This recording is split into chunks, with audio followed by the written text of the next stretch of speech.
Mitch, thanks so much for coming on the Sales and Sports podcast. Typically, we love to start with a bit of an introduction to yourself and who you are as a person and what you're up to at the moment. So do you mind just opening up and telling us about yourself? Yeah, sure. So I'm Mitch. I'm head of revenue at a tech startup called Trust Kieth. I can give you a bit of background around like how I got into tech sales, or where would you like me to start? Yeah, amazing. I guess, would love to hear how you got into the tech space. Most people fall into sales and I guess land on their feet. Would love to understand if that was a conscious decision to get into the tech space and to get into sales as a career path, and how you got from traditional education and I guess into the industry. Okay, yeah, I wasn't very intentional about getting into tech, but I was pretty intentional about getting into sales. So my first sales experience was in school selling cigarettes. That was the first one, and managed to make a decent bit of money there. I then got like a proper job or side job whilst I was in school doing door-to-door sales for a windows and home improvements business. I'd done about 3 months of that, not getting paid anything because it was commission only, but kind of enjoyed it and gave it some persistence, and eventually started making a decent bit of money. You get like £50 per meeting, and in year 10, 11, and 12, that's pretty good money. Wow. After doing relatively well at that, I decided to scrap my plans to go to uni and look for a sales orientated job. So I left sixth form after 1 year, and found myself in a recruitment startup. I remember joining the business only really because I liked the hiring manager. I didn't really have a clue what they'd done or like how the business worked or like what it was all about, but I just liked the guy who was hiring me. So yeah, my first kind of full-time job was a recruitment startup. Awesome. So just going back to your, I guess, first role at school. So were you doing that alongside your studies, alongside your first year of sixth form, or were you doing it even before sixth form? Yeah, I was doing it. I think it was just as I was leaving year 11 and going into sixth form. I was doing it after schools and on weekends. So I'd usually do 1 or 2 shifts on a weekday and then 1 shift on a Saturday. Right. And would that be sort of door to door knocking on houses, or would it be online? And what was the sort of setup there? Yeah, exactly. So there'll be like a team of 4 or 5 people, and you would go to a different region of the area each shift, knock on doors, and you would basically try and convince homeowners to take a meeting with like a sales director who would come round and sell things like windows, doors, conservatories, all that kind of stuff. So effectively like a lead gen role. I think the reason I ask is I think a lot of great salespeople go through door-to-door sales and then end up by some stroke of luck in the SaaS space selling software. So I guess, is there anything you learned from that role and also the recruitment role that you took across into your first tech job? We can also discuss how you got into the tech space, but were there any foundational skills you learned from that, or even recruitment?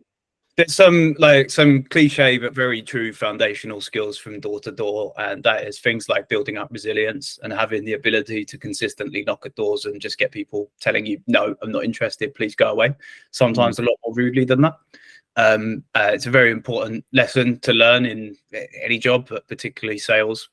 The other thing from door to door is probably just the importance of being personable and like looking approachable, and even with your tone of voice sounding approachable and friendly. In the recruitment startup, in terms of key lessons, I think mindset was an important one. So for context, I remember one of the first questions my manager asking me is like, what do you think your maximum earning potential is?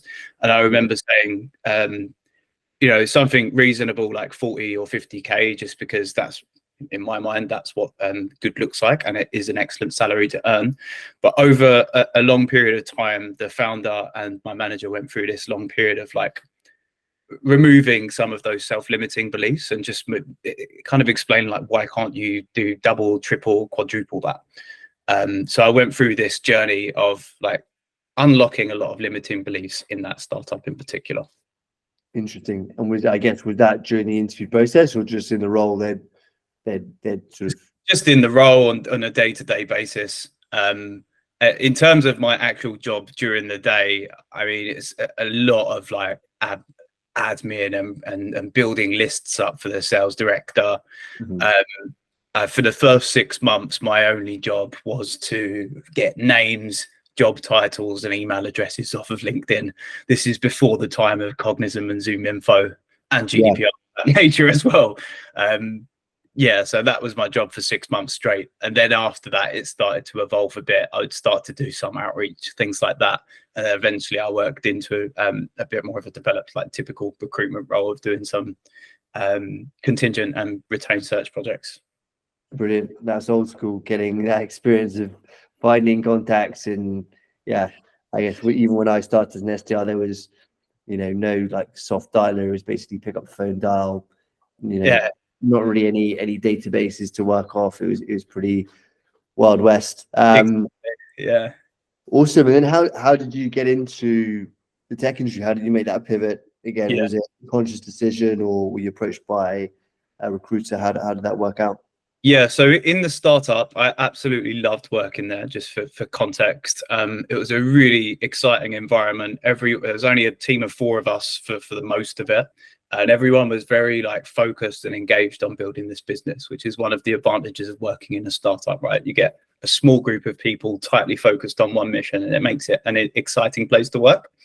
The disadvantage of this in particular startup is that I wasn't getting paid a lot. I started off on an apprentice salary of £6,000 a year, and by the end of the two and a half year journey, I think I was either on 12 or 16k, something like that, which is still good money for a young person to earn. But I was working incredibly long hours, and there wasn't much sign of that increasing. And the other thing is that because it was a startup, I was just doing a bit of everything. I wanted to focus in on sales skills specifically. So I took the decision to try and move to a business that was a bit more mature than that business so that I could just focus on selling and get good at that. That's where I moved into Capital Economics, which is an economic research business. And there I sold subscriptions to corporates and investment property businesses, and done that for a year. That was quite transactional sales. It was like 4 or 5k deal values and lots of dialing, as you can imagine. But there were some cultural issues with that business. Sales weren't really respected that much. And I think, how to put it, could do with modernizing in the way they done sales and marketing. That's the way I would put it. And so I decided to move on from that business. One thing I saw in Capital Economics was I saw it go through the process of receiving investment from a private equity business. And I saw the growth trajectory that it went through. So they were scaling up, hiring loads of employees. And I also saw the business grew very quickly. And it made me realize that I would like to be in a senior leadership position in a business that's receiving that investment, scaling up quickly, and ideally being part of the leadership team on that journey. So at that point, that became the end goal. For my next job, though, I wanted to also get exposure to working in a corporate environment. So I started off in a startup. I was in a private equity backed scale up, and then wanted to go into a corporate as well, just to get exposure to all 3. So I went to Thomson Reuters as an SDR. Amazing. That's funny because I saw, obviously from your LinkedIn, we've had a few discussions before. I saw you worked at Thomson Reuters, and I did an internship there actually, university out in Singapore, and had a great time. But that is full on corporate, isn't it? Like you're working in skyscrapers. Well, I was anyway in Singapore, and there's probably thousands of people in the offices. It's a really good, exciting buzz about the place. So yeah, I guess how is that working in Thomson Reuters? How did you move through the ranks? Obviously, sometimes working in a corporate environment, things might typically move slower in terms of progression. How did you navigate being thrown into that environment and how do you progress through the ranks to where you are today, really?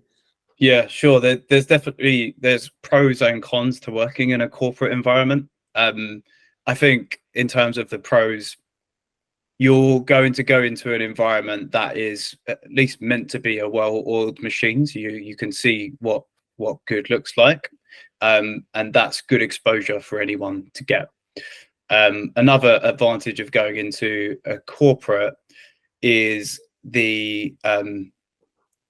is particularly if you want to go into enterprise sales. So enterprise sales, just for context for anyone listening, is selling complex products to large businesses for high deal values, typically.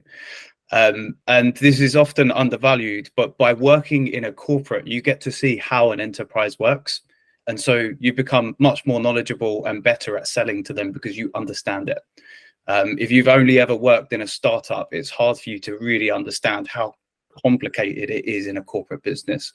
And so working in one is a great opportunity to get better at that. The other advantage of working in a corporate as well is the social side of things. You've got a huge team, got big fancy offices. We went to Orlando or Phoenix every year, all expenses paid, decent salaries, good commission plans, all that kind of stuff as well. So lots of pros, but also some cons. Awesome. And talking about Orlando being flown out there, was that as an SDR you'd be able to travel as well, or was that as you moved through the ranks? And I guess, you know what? No, it was SDRs weren't allowed to go. It was everyone in like the go-to-market function other than the SDRs. That was so annoying. But once you become an account executive, you're then able to go. So it's an annual sales conference. Everyone gets shipped out there from all areas of the globe. And yeah, there's like sales workshops and things like that. It's also a bit of a jolly up, to be honest. nice. Very good fun. And in terms of the onboarding and training, what was that like? Was it pre-regimented, or was it the other SDR next to you? Yeah. So it's meant to be. And so interestingly, if I jump ahead a bit, when I left the corporate world and tried to start the startup world again, I come up against a lot of resistance because startup founders and operators assume that if you work in a corporate business, you've got perfect playbooks, you get told what to do, you've got the best training programs, and everything is this well-oiled machine. Actually, it's not like that. It's not as organized as a lot of people think, and it's just my experience in particular. But I would argue that it was a little bit messier than some of the startups I work with and have come across now as well. So yeah, it was at least my time in the corporate I was in. You kind of get hired, and then you just got to figure it out. And it's like there's your territory. Here's a LinkedIn license. Here's your target. Go hit it. Now, the additional degree of support you get on top of that is dependent really on the manager you get. And I was very lucky to have always very good managers, but not everyone was.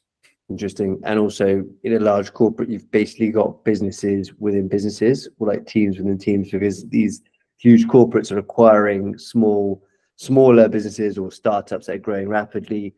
Yeah. And they could come under the umbrella of that business. So you've basically got probably up to 20, even 30 to 50 businesses within the bigger business. And there's lots of different onboarding techniques and strategies. And it depends on the corporate, but I've been in a similar sized environment to yourself, and it's been a little bit sporadic with, no consistency in terms of the training and the onboarding, which is really interesting and super surprising.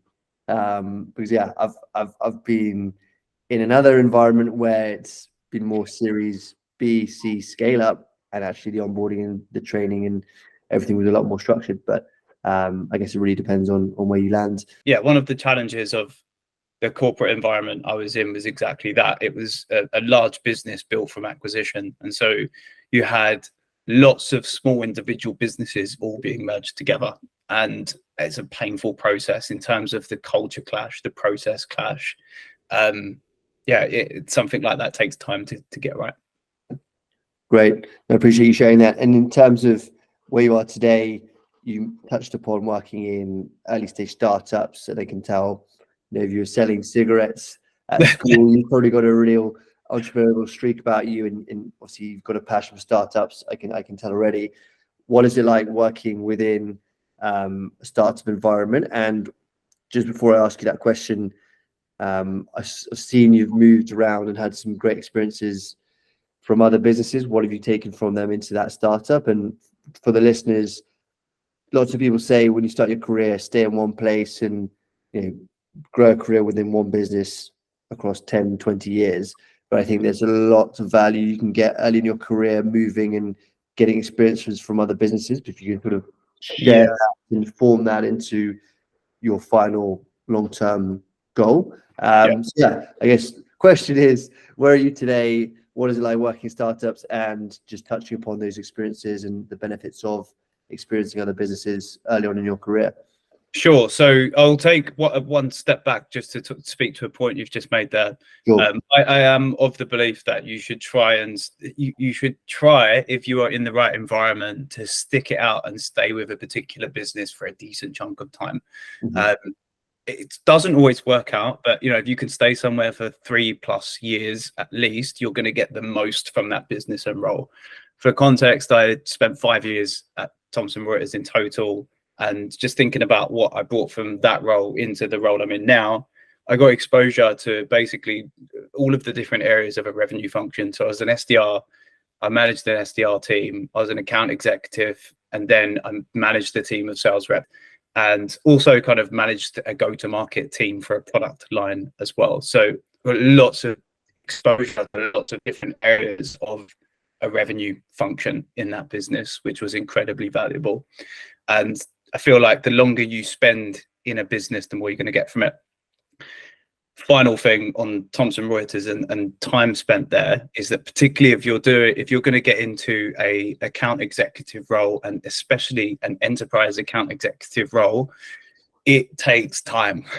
Like I guarantee you will rush into it and you think you are going to smash it straight away, and you might, but you probably won't. It will take time.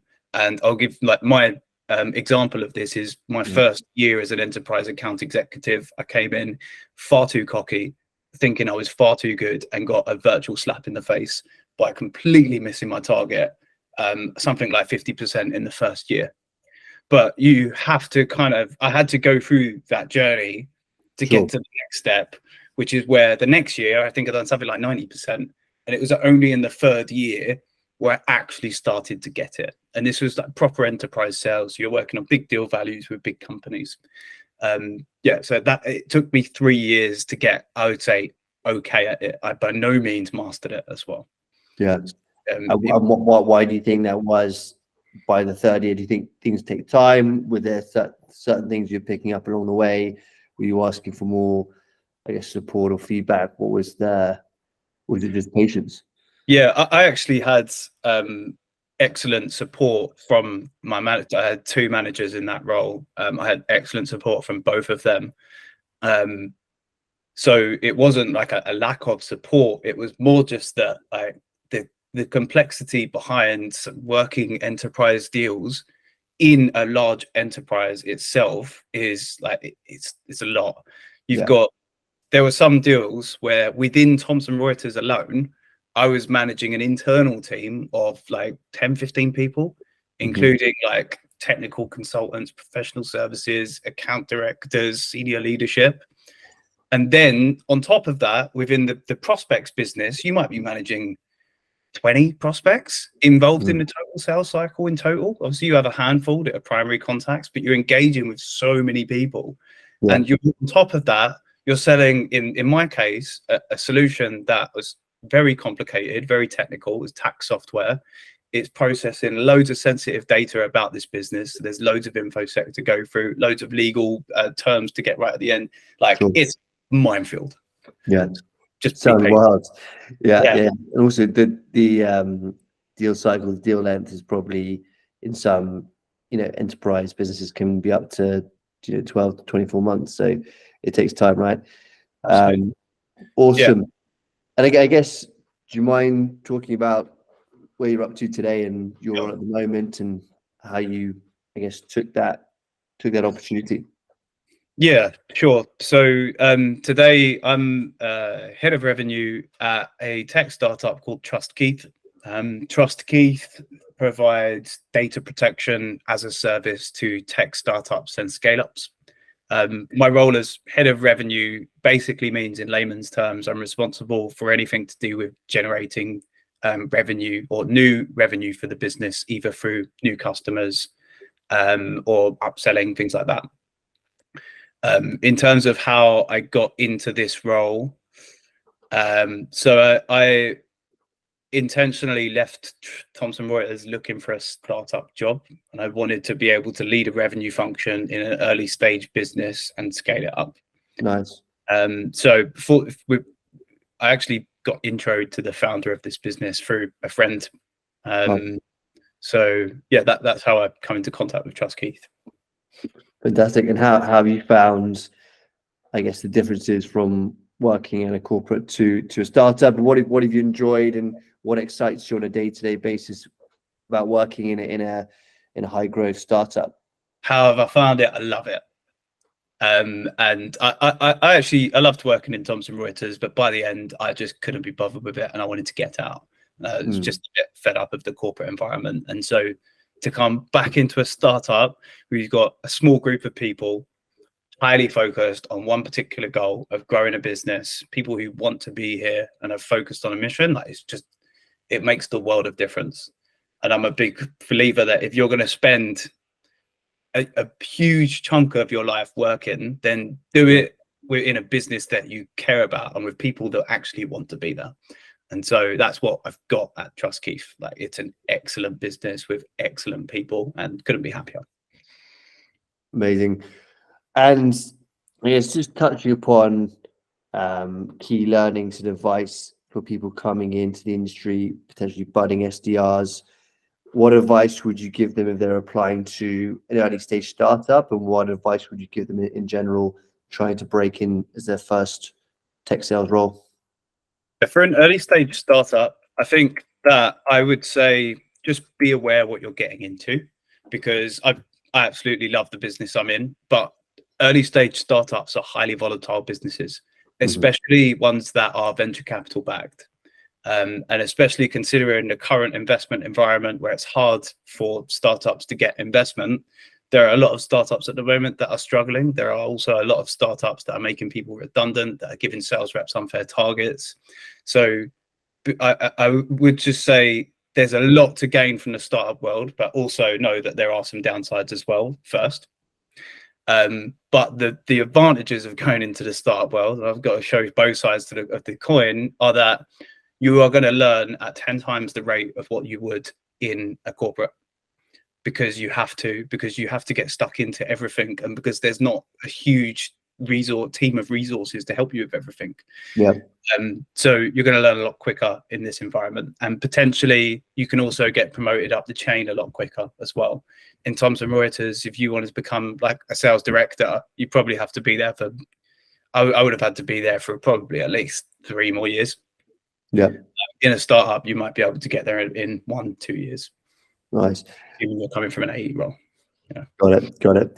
And I would say as well, for those listening, sometimes depending on the business, you might be offered equity share options. So, Mitch is probably better place to talk about that. But essentially, the longer you stay at a certain business, the more equity options you can get. So that's essentially a part of the business which you have rights to ownership across a period of typically 5 years, right? Yeah, definitely. So in a corporate like Thomson Reuters, we were offered share schemes. So you get to buy shares at a discounted rate. So that's kind of the equivalent in a corporate environment. In a startup environment, you get equity, which effectively means you're going to own a tiny portion of the business. You will get paid on that equity if the business exits or if it gets acquired. And so it is important to note that the odds are against you with equity if you're joining an early stage business. Like, it is actually quite unlikely that you're actually going to see that turn into liquid cash. But if you do join the right business and you grow with it over time, it can be very rewarding. So equity, important. I would recommend trying to get going for it. And if your business is offering it to you, that's great. But the most important thing, especially if you're starting out your career in a sales job, is to get actual liquid cash in the form of a base salary and commission. Yeah, 100%. I back that up. And I guess when you're hiring SDRs or anyone on the revenue team, what skills and traits do you look out for? And also, what can someone do, to stand out from the crowd? And what advice would you give anyone, not just focusing on startups, but getting into the tech sales industry, because lots of individuals are trying to break in without any tech or sales experience? What would you say they can do to stand out? Stand out. The rest of their looking to impress Mitch, for example, during the interview. It's actually not hard. But I am sometimes surprised at how few people do some things that I would argue are fairly basic, but potentially game changing in yourself and getting yourself a job. And I would summarize it with the word diligence. When you are engaging with a potential hiring manager, when you go to that meeting, here are some little things that you can do to make yourself look like you've got your shit together, frankly. Turn up with pre-prepared meetings printed out on a sheet of paper and tell them at the start of that meeting that you've got these questions and can we reserve time at the end to cover them because they're really important to me. When you leave that meeting, send a written, a summary write-up in email summarizing everything that you learn and the next steps. Like, send a connection invite to the hiring manager, like little things like this to show that you're on it, because most people just don't do it. And I guarantee it will set yourself apart, especially in a sales job. That's huge. I haven't actually come across many people that have done that in terms of printing off notes before, or even afterwards sending summary notes. That's pretty cool. And once they're in the roles, what can they do to be successful within the industry? Yeah, in the role, I think I would summarize it with 3 different things. One, if you're joining, say, an SDR role, set yourself a clear goal and work through what this goal is going to be with your manager of what you want to achieve in the midterm, let's say over 12 months. Work with your manager to build a clear plan of how you're going to do that. Your goal might be to consistently hit target every month in the final 6 months of your 12 months in this business. Work through with your manager like a detailed plan of how you're going to do that. And then it's just basic principles of working at it consistently every day. Obviously, maybe have breaks on weekends, but consistency and persistence, and then patience. Like, these different ingredients make up someone who's going to be really successful. A clearly defined goal, work at it every day, and just be patient. Like, it will come. It will probably take longer than you want it to, but it will. If you work at it for longer enough, like, it will come. So they're the kind of things that I would look at when I'm hiring someone, and that's what I would work on with someone as well. Awesome. No, thanks for sharing that. And that's, even for me, I corroborate that, back that up. And it's interesting because I know you mentioned before we started recording that, I understand you do triathlons, and this is the Sales and Sports podcast. So tell me about just, I guess, making that segue from sales to sports. Are there any transferable skills from, the triathlon training you do to sales, and how are the both sort of intertwined? Tell me about that. Yeah, sure. So there definitely are. And yeah, so potentially, again, a bit of context that's useful. I used to do a fair bit of running. So I've done a couple of, like, I started off doing a short 5K run, and then it grew into a half marathon, and then I've done a marathon. And then a personal trainer that I had once suggested signing up to a half Ironman, which is a triathlon, which is like a pretty brutal distance triathlon, which I was absolutely not qualified for, but signed up for. And since then I've kept doing them. And the reason I keep doing them is because they require the exact same formula, and I feel like, one, it's incredibly fulfilling because I suck a fair bit at some of the elements of a triathlon, but seeing yourself improve over time is incredibly fulfilling. But also you're working those same traits of just working at something consistently, being very patient with it, and reaping the rewards over time. So I've been doing it for 4 years now, and finally starting to get to a point where actually I'm starting to get decent at it. But it's taken at least 3 years longer than I thought it was going to. 4 years? Is that how long it's taken? Wow. And what kind of times are you punching out on the marathons? On a marathon, on a standalone marathon, not a triathlon. 3 hours 15 is my PB. Wow, that's awesome. But my worst marathon time, for context, is about 5 hours. So really? Yeah, it was a fairly hilly one. It was in the early days, but yes, you can see how, like, you have started off being I would argue 5 hours is a very respectable time. Anyone that completes a marathon, like, big respect. But persistence over years, not weeks or months, like, it really does pay off. Wow, so you shaved off like an hour and 45 minutes over 4 years. That's impressive. And I guess, challenges along the way, how do you deal with those when you're training? And I guess when you're in an SDR role, there's bound to be challenges, right? How would you deal with those? So the question is there, how do I deal with challenges that come up on day-to-day in the SDR world? I just want to make sure I'm answering the right question. Let's say you're finding the role challenging and you're not meeting quota. The first thing you need to do is effectively an audit of your activity on a day-to-day basis with your line manager, and look at down to a very granular level, like, who am I calling? What am I saying when I call them? How often am I calling? Am I using other channels like email, LinkedIn? And just go through a full audit of that with your manager. So that's probably my first suggestion.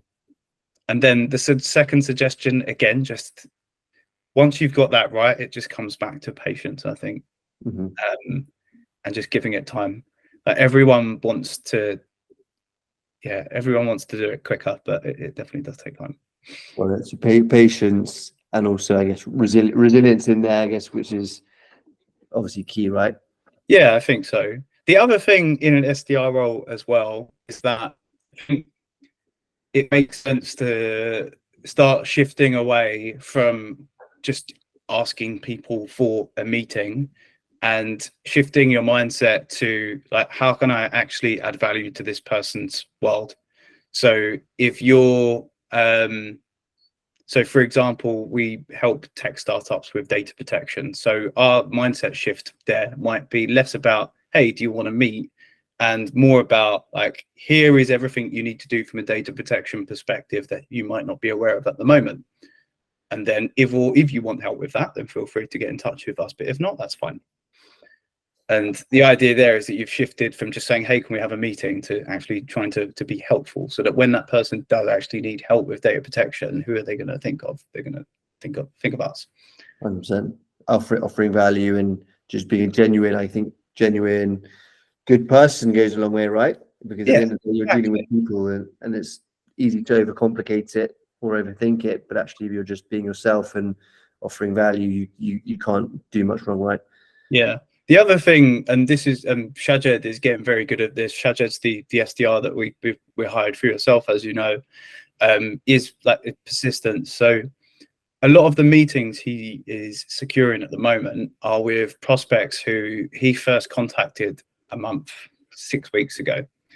And it's just taking, again, time of, like, constant, like, checking in with them, conversations, emails, calls.